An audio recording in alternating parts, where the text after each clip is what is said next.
desse roubo, mas quem não para e pensa cai.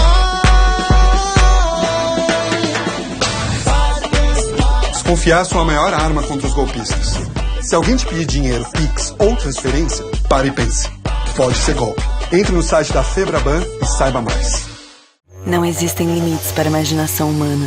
Fomos da roda aos foguetes espaciais, do telégrafo ao 5G, do ouro ao Bitcoin. Estamos sempre explorando novos mundos, mas para chegar até eles é preciso viver o futuro hoje. Explore o novo, destrave outros caminhos. Descubra o futuro do dinheiro. Chegou a Mint, sua nova plataforma de criptoativos. Mint, desbloqueie seu mundo cripto.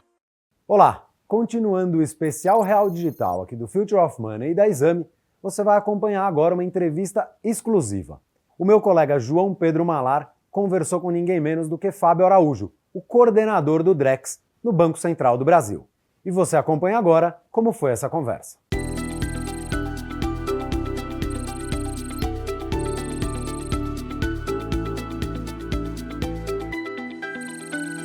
Primeiro, eu queria agradecer muito a disponibilidade e você ter topado a entrevista.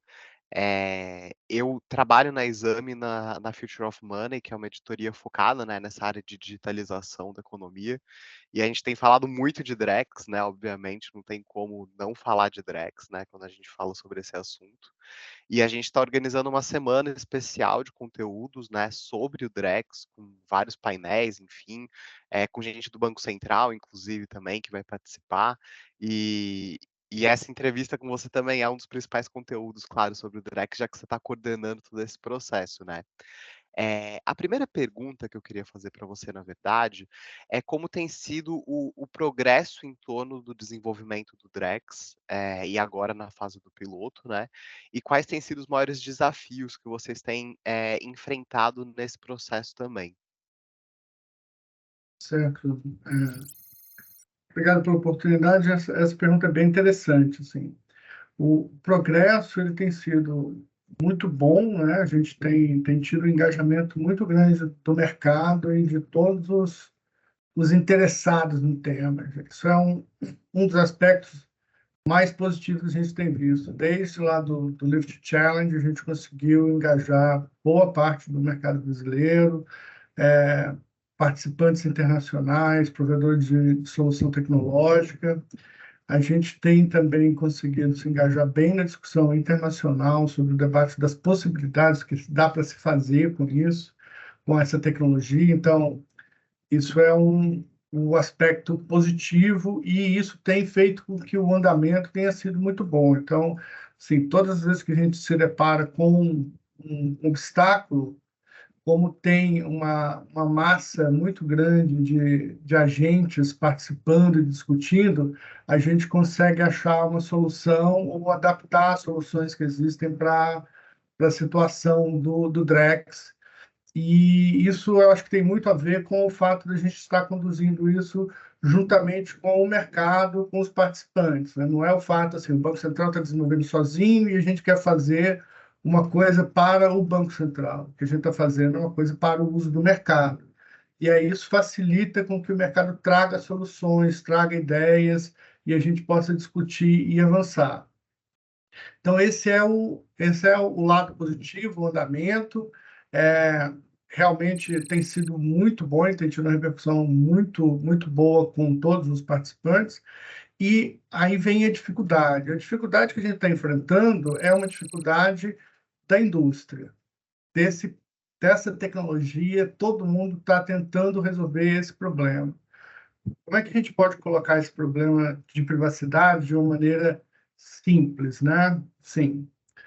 A tecnologia de tokenização, ela permite que eu guarde os meus valores em ambiente aberto. Todo mundo consegue ver aqueles valores, só que ninguém consegue mexer, só eu consigo mexer. E aí isso permite que eu faça transações financeiras de uma maneira mais simples do que a gente faz hoje, porque toda vez que eu tenho algum valor hoje, ele está sob a custódia de alguém. Então, se eu quero usar isso numa transação financeira, tem sempre um guardião daquela informação. E para você acessar aquela informação, você tem que fazer um interfaceamento, uma interoperabilidade. Então, o ambiente de ativos tokenizados, de ativos digitais, ele traz essa vantagem, você abre mão disso. Agora, no momento que você abre mão disso, você coloca a sua informação, apesar das pessoas não poderem corrompê-la, porque esse é um dos papéis do guardião, né? Não permitir que aquela informação seja corrompida, para não ter alguém inventando uma dívida que eu não tenho, ou eu duplicando um valor de um ativo que eu não tenho.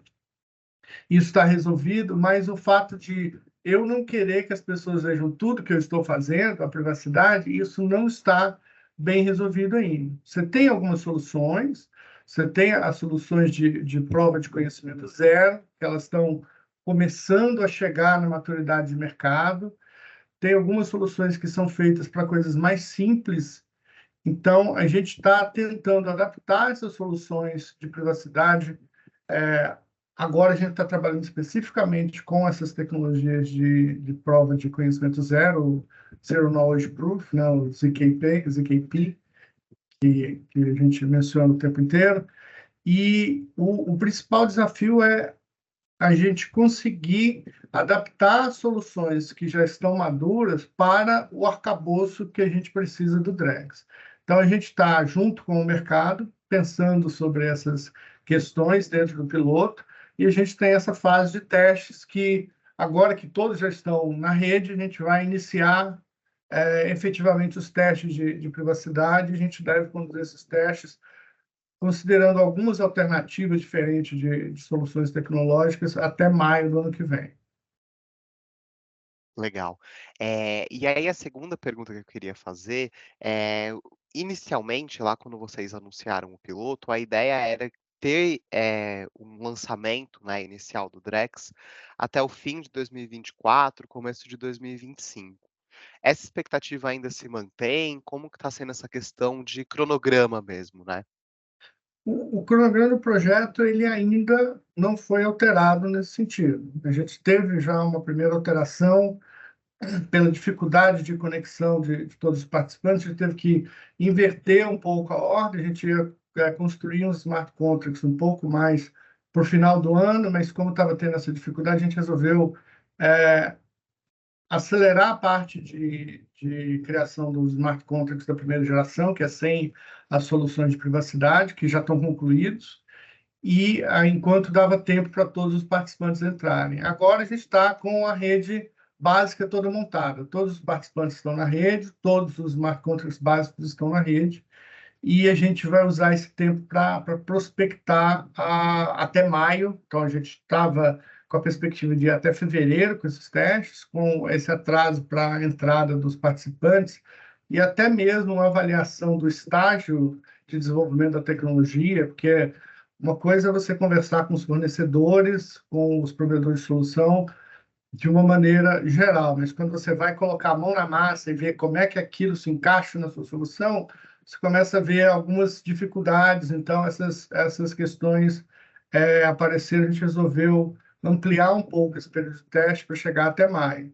Isso reduz o período que a gente tem disponível para adaptações do sistema, para começar os testes com a população, e a gente ainda continua com a perspectiva de 2024.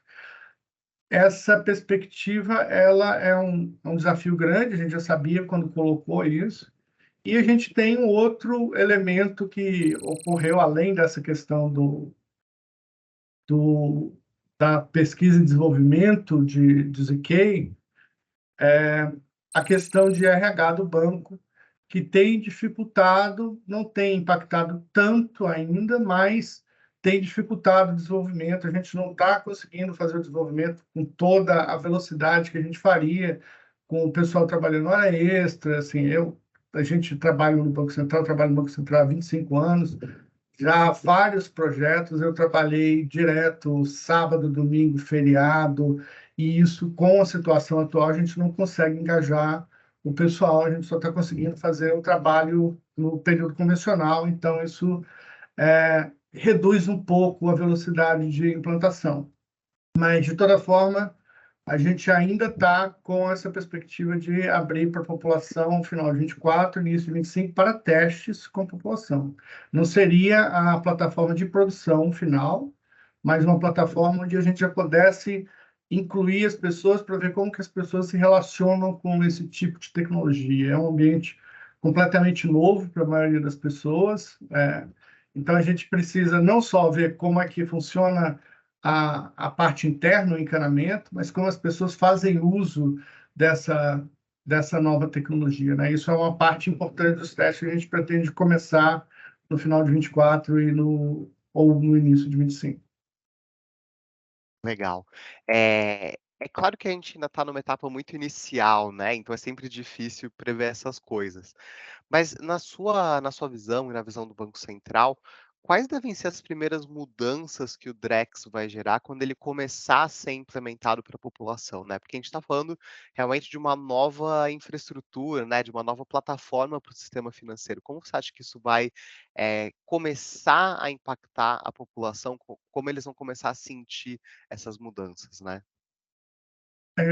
Eu sei que o pessoal gosta muito daquele exemplo do automóvel, que ele é um Sim, exemplo interessante, mas ele não vai ser a primeira implementação que a gente vai fazer, porque você tem que coordenar vários atores para fazer aquilo acontecer. Mas se você pensar dentro da plataforma do piloto que a gente já está fazendo, apesar de o caso de uso do piloto não ter sido desenhado especificamente pensando que as pessoas vão querer fazer aquele uso, de você poder fazer compra e venda de título público federal entre agentes na ponta, né? Esse caso de uso, se você pensar nele aplicado para títulos públicos federais ou para títulos de empresas grandes, consolidadas, você tem um acesso a possibilidades de formação de poupança muito mais diversificado do que as pessoas têm hoje. A maioria das pessoas hoje tem acesso simplesmente à caderneta de poupança convencional. Por outro lado, a gente tem, dentro dessa tecnologia de ativos digitais, todos os aplicativos das instituições de pagamento, praticamente todos, eu não conheço nenhum que não tenha, eu falo praticamente todos, porque pode ser que alguns não tenham, mas praticamente todos têm essa opção de você comprar cripto de uma maneira bem simplificada.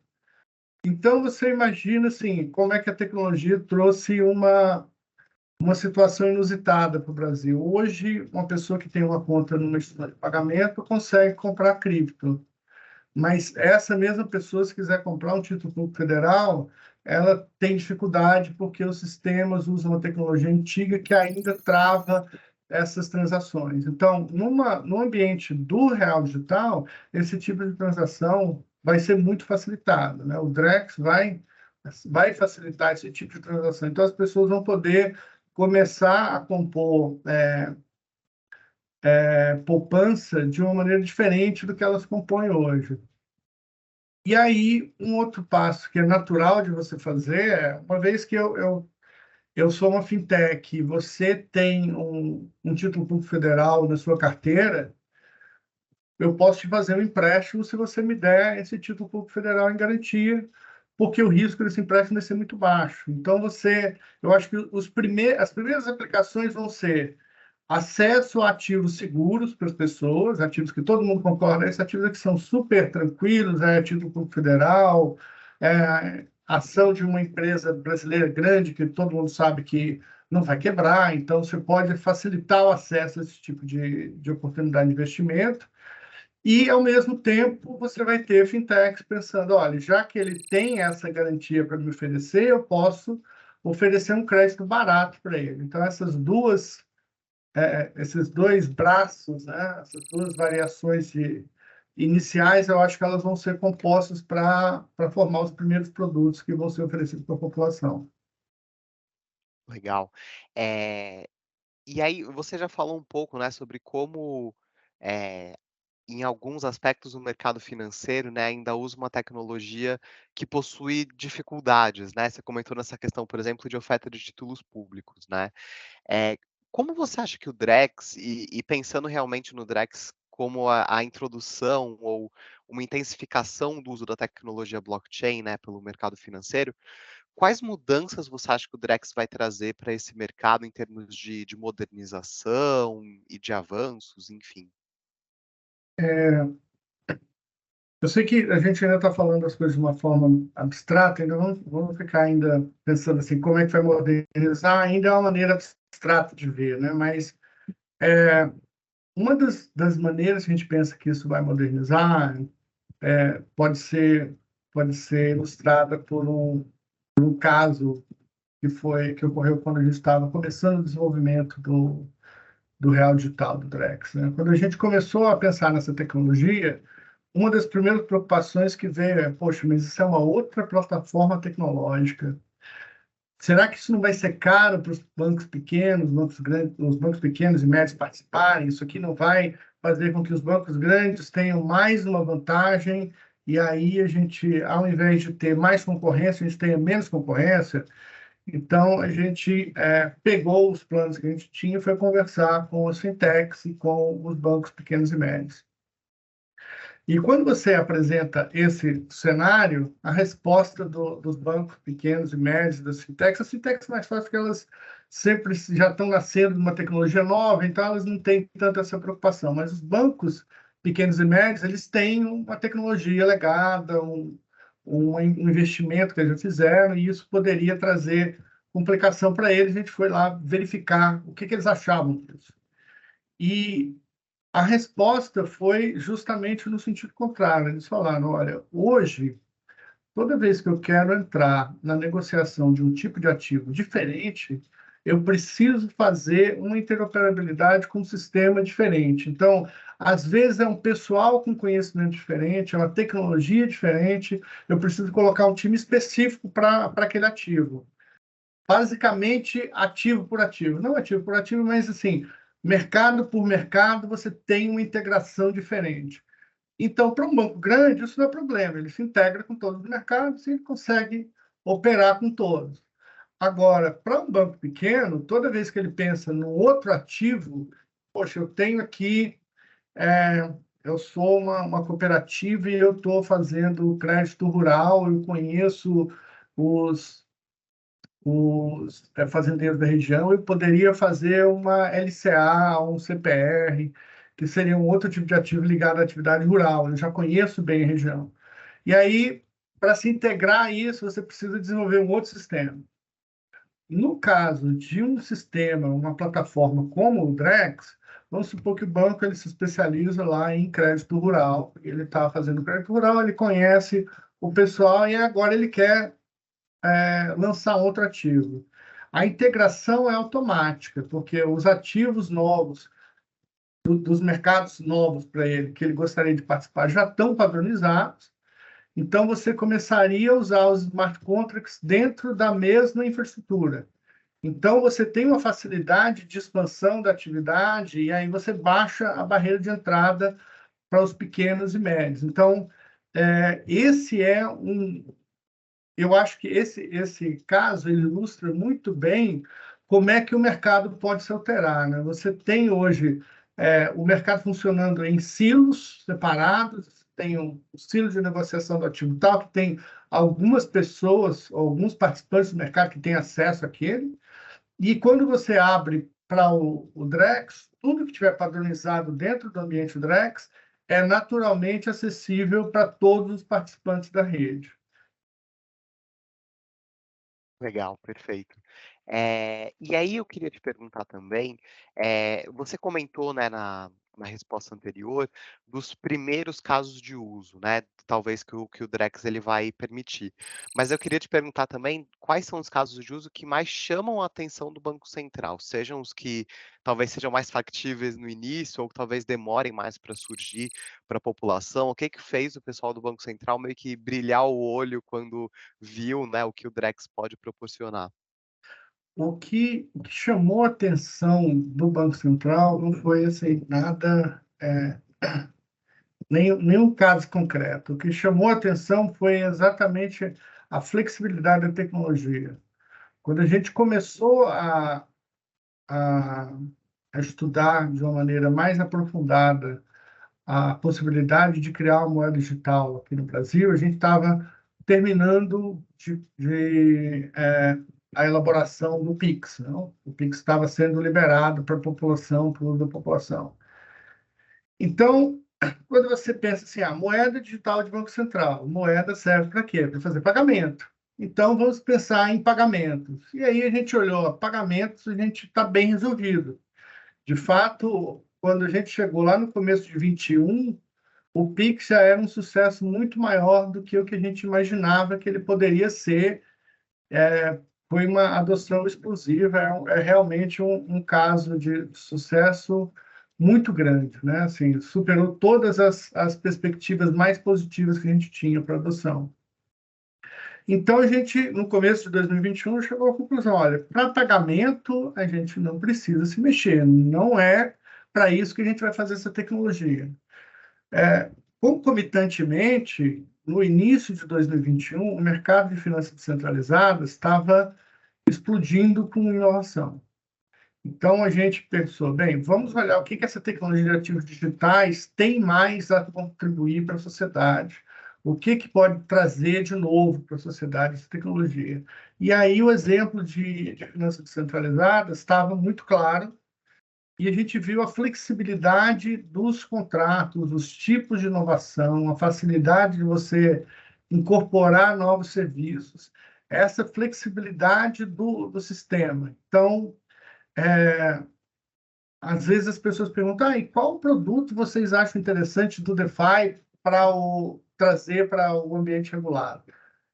Eu normalmente respondo, olha, eu acho que nenhum dos produtos que estão hoje lá fazendo muito sucesso teriam muito sucesso no ambiente regulado, mas o método que foi utilizado para construir esses produtos, ele tem muito potencial dentro do ambiente regulado. Então, essa dicotomia ela se dá porque o ambiente de finanças descentralizadas é muito focado em cripto. E o ambiente que a gente está construindo, ele é focado em usar essas tecnologias que são usadas hoje em cripto para ativos reais. Você viu que o meu exemplo era crédito para a pessoa, é um investimento, é uma venda, compra e venda de automóvel, compra e venda de imóvel. Então, é você pegar essa tecnologia que está sendo utilizada no ambiente de cripto e trazer para o mercado convencional. Então, isso que fez a gente brilhar os olhos, como você falou, né? A gente viu, poxa, se a gente conseguir trazer essa tecnologia para o ambiente regulado, para negociar os ativos que a gente já tem hoje, a gente aumenta muito a eficiência da negociação dos ativos que a gente tem hoje e facilita a criação de novos produtos com base nos ativos que já existem. Então, você abre uma possibilidade muito grande para a entrada de fintechs, o acesso ao mercado de capitais por pequenas empresas, o acesso de pessoas ao mercado de crédito. Então, assim, a possibilidade de democratização, de inclusão financeira que essa tecnologia tem é uma coisa muito grande. A gente considera que, regulando bem essa tecnologia, a gente vai conseguir dar avanços muito grandes. Eu gostaria de dizer tão grandes quanto o que a gente fez com o Pix em termos de pagamento, a gente vai conseguir em termos de serviços financeiros usando o Drex, mas eu não sou tão ambicioso a dizer que a gente vai atingir o nível de sucesso do Pix, que o Pix realmente foi uma coisa extraordinária. Perfeito. Eu tenho só mais duas últimas perguntas, acho que elas são um pouquinho mais técnicas, mas vamos lá. A primeira é sobre a questão do real tokenizado, né? Lá no início ele foi chamado de real tokenizado, nem sei mais se esse é o nome que vocês estão trabalhando agora, já que o próprio nome do real digital mudou. Mas só se você puder explicar um pouquinho melhor como que ele vai funcionar, né? O que é o real tokenizado e se a ideia é que o real tokenizado seja meio que o ponto de acesso para a população à rede do Drex, né? Como que isso funcionaria? Até essa é uma boa pergunta. Quando a gente mudou o nome, essa comunicação precisa ficar bem esclarecida. Então, o nome Drex ele se refere a três tipos de coisas dentro do ecossistema Drex. A plataforma em si, então, a gente tem a plataforma Drex, que as pessoas vão acessar para fazer as transações. Você tem o Drex de atacado, que na nomenclatura anterior era o real digital, e você tem o Drex de varejo, que na nomenclatura anterior era o real tokenizado. E o que é o Drex de atacado, o que é o Drex de varejo? O Drex de atacado é o dinheiro equivalente às reservas bancárias que hoje a gente usa para os bancos fazerem transações entre si. E o que é o Drex de varejo? O Drex de varejo é o real que você tem na sua conta, que ele é tokenizado e trazido para esse ambiente, para que as pessoas possam acessar os serviços digitais. Então, continuando na sua pergunta, o real tokenizado, que agora é o Drex de varejo, que é o Drex que as pessoas vão usar no dia a dia, né? É o ponto de acesso. Você vai começar as transações dentro desse ambiente digital através do Drex de varejo ou do real tokenizado, para ficar mais claro para você. Está com a nomenclatura antiga ainda na cabeça. Mas esse Drex de varejo é o ponto de acesso. Então, um banco ele tem lá uma área do Pix hoje, por exemplo. Vai ter uma área do Drex, onde os serviços relacionados ao Drex vão estar disponíveis. E aí você vai ter na sua carteira o Drex de varejo, que é o seu depósito convencional na forma digital, e você vai poder começar a transacionar ativos dentro desse ambiente, ou adquirir um empréstimo, ou adquirir um título público federal, ou futuramente, quando a gente integrar com os Detrans, fazer essa compra e venda de automóveis. Então, esse ponto de acesso vai ser através do Drex de varejo. Legal. E aí, só para esclarecer, a ideia é que a transformação, entre aspas, do que as pessoas têm, né, o depósito delas, para o Drex de varejo, isso aconteça automaticamente ou ela define quanto que ela quer transformar em Drex de varejo? Isso já está sendo discutido ou ainda é algum próximo passo? A gente tem a ideia, o que já está definido inicialmente, a gente quer que tenha essa área específica do Drex para que as pessoas aprendam a conviver com esse ambiente de ativos digitais. Mas, a princípio, eu entro na minha área do Drex e vejo, olha, eu quero fazer um empréstimo, eu vou receber em Drex. E eu tenho uma garantia que eu vou dar que esteja lá dentro desse ambiente. Vamos supor que, então, aí não preciso de dinheiro nenhum, né? Eu só vou pegar o ativo que já está lá e vou usar em garantia para o Drex. Eu vou receber aquele dinheiro no formato Drex e eu posso fazer pagamento dali ou transferir para minha conta convencional sem problema nenhum. Agora, num passo anterior, se eu quiser, por exemplo, comprar um título público federal no ambiente Drex e eu não tenho nada de Drex na minha carteira digital, eu entro na minha área, falo, eu gostaria de comprar R$ 1.000, ou R$ 500, ou R$ 200 de título federal no formato tokenizado. Aí o banco vê se eu tenho saldo em Drex. Se eu não tenho saldo em Drex, ele pega saldo convencional, transforma em Drex, faz a operação e coloca o título público na minha carteira. Então, no longo prazo, o ideal é que seja tudo muito transparente, porque Drex é real. Mas no curto prazo, a gente quer fazer essa separação, mas não uma separação que eu tenho que pegar de uma carteira e levar para outra. Pela transação que eu faço, o banco já decide se eu preciso colocar dinheiro no formato digital, e aí, a partir daí, eu vou fazer a negociação. Legal. E aí a última pergunta que eu queria fazer a gente sabe que hoje no mercado cripto a gente tem vários blockchains, né? São muitas redes diferentes, com tamanhos diferentes, casos de uso diferentes e propostas diferentes. E o Banco Central ele está trabalhando agora na fase do piloto com a rede que foi definida, né? Enfim, a ideia do Banco Central é que a gente tenha uma única rede em que todas as instituições financeiras vão estar ligadas ou a gente vai ter a rede do Banco Central, do Drex, mas a gente também vai ter outras redes de instituições privadas, enfim, ou provedores de serviços de redes blockchains, que vão poder se ligar com a rede do Drex e também vão poder oferecer os mesmos serviços. Como que está sendo a discussão em torno disso, né, também? O objetivo de longo prazo é criar um ledger unificado no sentido que está exposto lá no paper do BIS, Unified Ledger. Foi o capítulo 3 do relatório de administração desse ano que eles fizeram essa definição.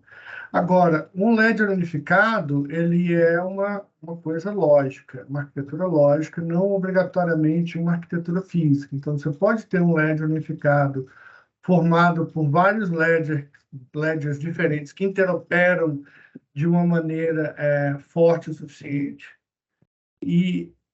Ou você pode ter uma rede só, uma rede única, onde todo mundo trabalha dentro da rede. Então, o objetivo de longo prazo é chegar nessa integração lógica de todos os ambientes de negociação. O que a gente tem de realidade hoje em termos de tecnologia? A integração entre as redes ainda não é forte o suficiente, não é segura o suficiente. Então, uma alternativa para você ter esse ambiente unificado é você trazer os ativos mais relevantes para um blockchain só. Então, os bancos operariam esses ativos dentro do blockchain do Sistema Financeiro Nacional. As pessoas falam, às vezes, do blockchain do Banco Central, mas não é o blockchain do Banco Central, é o blockchain do Sistema Financeiro Nacional. E alguns ativos que você acha não tem tanta necessidade, que eles têm uma agilidade de negociação tão grande, que eu posso ter uma interface menos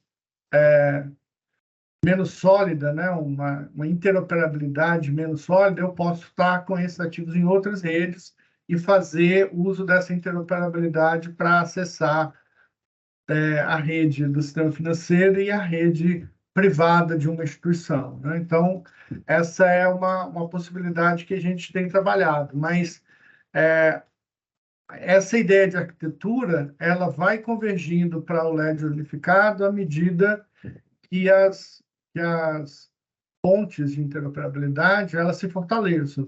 Então, cada vez fica menos importante se eu estou na rede do sistema financeiro ou se eu estou numa rede particular de um banco interconectada com essa rede do sistema financeiro. Então, a resposta curta é, no longo prazo, a gente espera ter que a tecnologia permita essa unificação lógica das redes, mas a gente sabe que a gente vai ter, ao longo do caminho, um período onde alguns ativos vão ter que estar na rede do Banco Central para que eles possam fazer acesso a serviços específicos, mas para alguns outros serviços eles podem estar simplesmente interoperando com a rede do Banco Central, para serviços mais simples. Perfeito. Fábio, eram essas as minhas questões. Eu queria agradecer muito, muito, muito pela entrevista. Foi muito legal. Acho que também elucidou alguns pontos, né, que eu acho que são muito relevantes e que a gente precisa discutir.